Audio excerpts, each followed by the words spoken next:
ازيكم مع توقعات الحلقة ال28 من مسلسلنا الشيق السبع. بتبدأ حلقتنا وزمرد بتروح عند حزيز في البيت وبتقوله: نفدت من الموت بأعجوبة، كنت هموت لو فضلت هناك. فبيقول لها: انتي عارفة فين مكان اللي مخطوفين فيه سعيد ورزق؟ فبتقوله: أيوة، وهقولك على المكان بس بشرط تأمني وتعطيني دهب. فعزيز بيوافق، وبنشوف سعيد بيوافق على كلام السبع وبيتحد معاه. والسبع بيقوله: لو تدينا الأمان وتنظف دفاترنا القديمة هخلي العشيرة كلها تبطل الأعمال الشمال ويرجعوا يعيشوا حياتهم الطبيعية.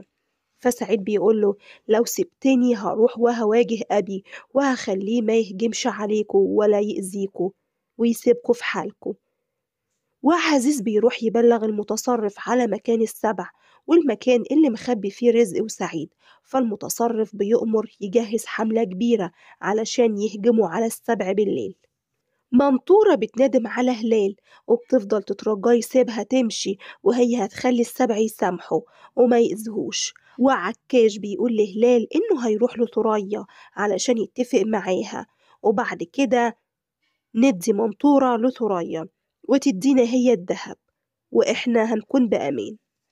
بس هلال بيبقى خايف من السبع، وأول لما عكاش بيمشي هلال بيفك منطورة وبيقول لها: أنا هسيبك تمشي بس توعديني إن السبع ما يخلصش عليا ولا يأذيني.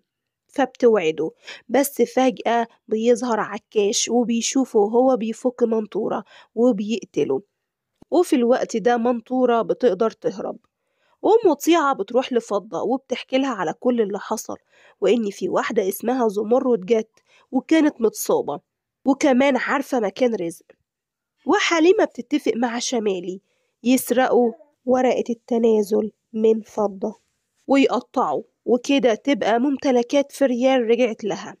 وبتخلص توقعاتنا للحلقة. لو عجبكم الفيديو ما تنسوش تدوسوا لايك، الاشتراك في قناة، تفعيل الجرس على الكل ليصلكم كل جديد. استنوني مع توقع جديد، والسلام عليكم وكل سنة وانتم طيبين.